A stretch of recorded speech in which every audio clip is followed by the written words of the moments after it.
Hey everyone, and welcome back. Today, we are diving deep into one of the most rewarding plants you can possibly grow in your garden, the cucumber.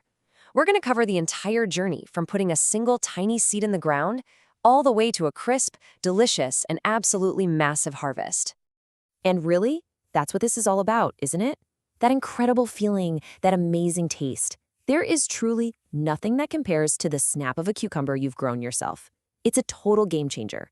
And trust me, we're going to show you exactly how to get there. Okay, so we've broken this down into 5 simple stages. We'll start with a little bit of history, then get into the crucial choices you need to make right at the beginning. After that, we'll talk about how to care for your growing plant, how to troubleshoot common issues, and finally, the secret to a harvest that just keeps on giving. So let's jump right in. You might think of cucumbers as just a simple salad ingredient, but believe it or not, our obsession with this, well, it's technically a fruit, is anything but new. We've been growing these things for thousands of years. Yeah, this journey starts way back, over 3,000 years ago in India. From there, they traveled all the way to Europe, and get this, the Roman Emperor Tiberius was so obsessed, he demanded them every single day. He even had them grown in what were basically ancient mobile greenhouses, raised beds on wheels that they would move to follow the sun. That is some serious dedication to a cucumber. All right, let's talk about building your perfect foundation. Seriously, the choices you make before you even think about putting a seed in the ground, they are absolutely critical if you want to get that huge harvest you're dreaming about. First up, you've got to decide what kind of plant works for your space. Vining varieties are the ones you see most often. They just love to climb and are perfect if you have a trellis. This is great because it gets the fruit up off the ground, which means better airflow and cleaner cucumbers. But hey, if you're working with a smaller garden or maybe just a pot on your patio, then a compact bush variety is going to be your best friend. And then comes the really fun part. What kind of cucumber do you actually want to eat? You've got your classic slicing types that are perfect for salads, your smaller and crunchier pickling varieties, and then there are the so-called burpless types, which are a bit easier on your stomach. And you can even find fun novelty cucumbers, like the round yellow lemon cucumber. Okay, now for a real pro tip. This one's a game changer. Look for the word parthenocarpic. I know, it's a mouthful, but all it means is that the plant can make fruit without needing bees to pollinate it. This basically guarantees you'll get cucumbers. And the best part? They're often seedless. Varieties like Diva or Beta Alpha are fantastic for this. Okay, when it's finally time to plant, the single most important thing to remember is warmth. Cucumbers are annuals, which means you plant them every year, and they absolutely hate the cold. So please do not plant until your soil temperature is consistently warm. We're talking above 60 degrees Fahrenheit, or about 15 Celsius. They're also heavy feeders, so make sure you mix in lots of compost. Then just plant your seeds about an inch deep and keep them moist until you see those little sprouts pop up. Okay, so your seedlings are up. Awesome. Now let's talk about how to really nurture their growth. It all boils down to 3 key things: support, water, and food.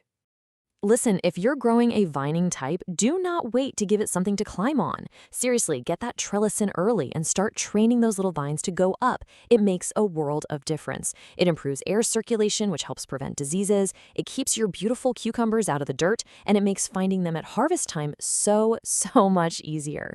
And just look at this number, 96%. That's how much of a cucumber is just water. When you think about that, well, it suddenly makes perfect sense why our next point is so critical. You know, the number one reason people get bitter tasting cucumbers?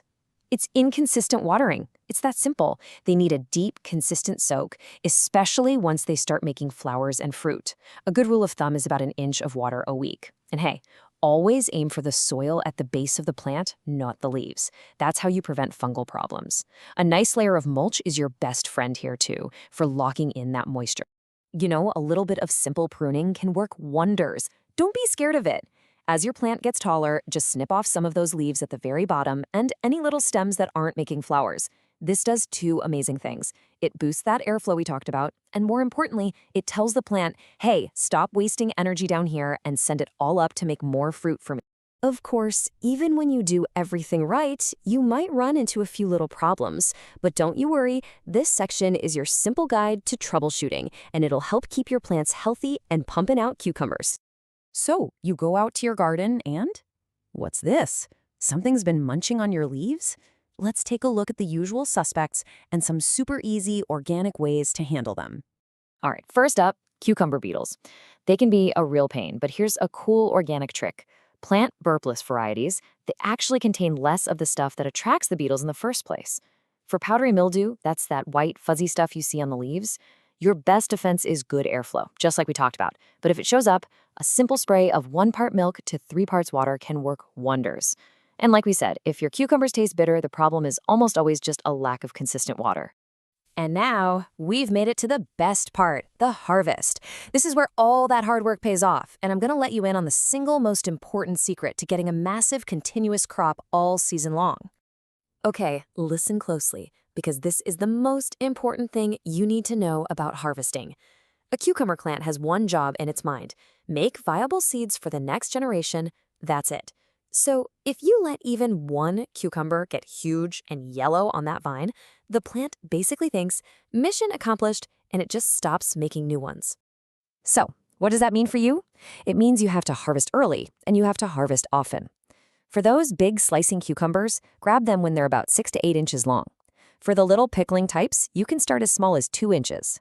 The bottom line is, pick them when they're firm and green all over. If you see even a hint of yellow, you've waited too long. So here it is, the simple, powerful secret. The more you pick, the more you get. Seriously, get out there every day or two, check your plants, and pick everything that's ready.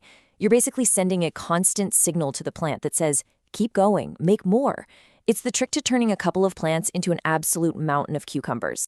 And that leads us to our final thought. Now that you have all this knowledge, you are totally ready to grow an incredible amount of fresh, crunchy cucumbers. So the only real question left is, what on earth are you going to do with all of them? Good luck out there in the garden and keep on growing.